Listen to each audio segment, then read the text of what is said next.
Hey guys, what's happening? Got another video for you. I got a recent flashlight in. Same time I got the other flashlight that I just, it'll probably be uploaded before this, but I wanted to show this to you. I ordered this back in August from Chaves Knives. It's the American Made Mid-Tech version of kind of like the Redencion, or Redencion, or whatever you want to call it, Redencion. So I just wanted to show you guys this, which is a pretty cool piece.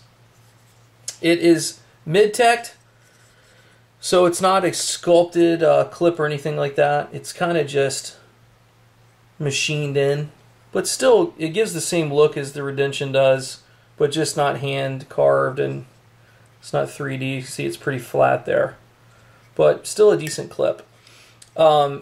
So what I understand that when his mid-tech regular version, the custom, was a very popular model, very hard to get, and got really expensive for a short period of time.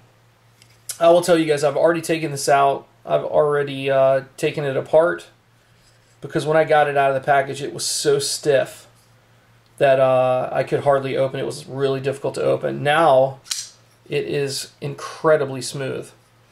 Very solid, great lockup on it. For a mid-tech knife, I am really, really impressed. So to give you guys some close-ups on this, decent grinds, same as like the Redencion.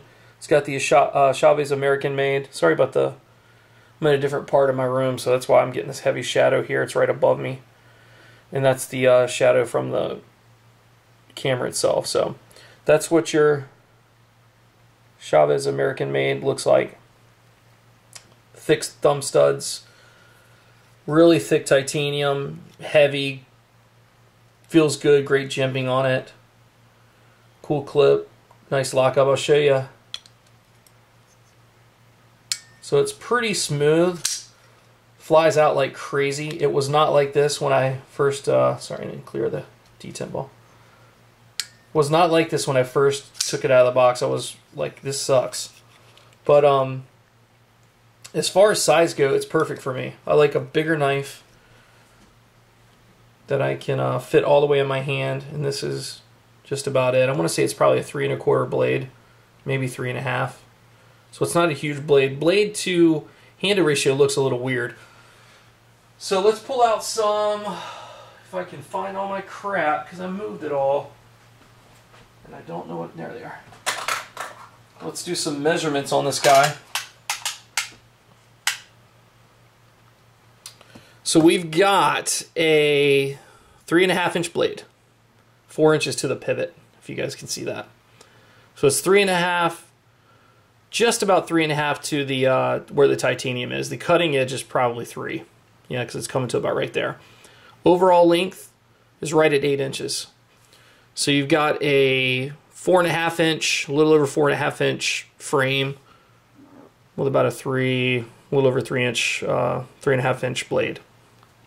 So kind of like the perfect knife. I mean, size-wise, it's about as good as they get. So why don't I grab some knives for you guys to see. It's going to be a little bit bigger, but here's with the bodega. I'm going to do these sideways so you can see. Remember, the camera angle here is going to make the knife in the back look smaller regardless. So these are butt to butt. Doesn't look that small, so let me do this to give you a better understanding of how these things work. So as you can tell, the bodega is bigger, but not by a huge margin. Maybe, I think it's bodega's 4 inch blade, so it's not too bad. I'm actually carrying, I'll show you guys this. I carried this today.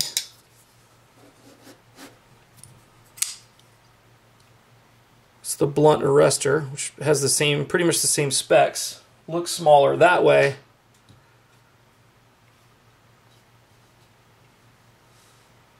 But pretty much the same size.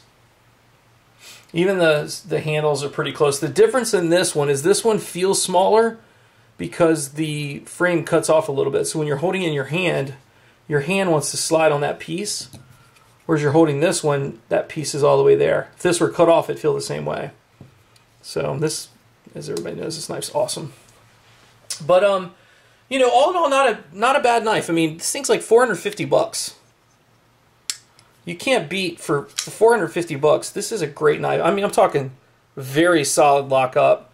Like I say, it was stiff. It's got a little bit of lock stick on it. Blade was centered, but flies out very quickly. I'm not the best at thumb flicking, as you guys know already. But for a, I'll just say, man, for a mid-tech, because I've had some really crappy mid-techs, and this is probably, the Graham one was pretty close. The Graham one was a good one, the Razzle mid-tech, but this one's probably at the top of the list. So anyway, just thought I'd throw up a quick video of that for you, that I just got this in. And you know, you never know if you're going to keep these things when you buy them or not, because you don't know if you're going to like them, but I think this one's going to stay for a bit. So anyway, guys, thanks for watching. I will talk with you soon. Take care.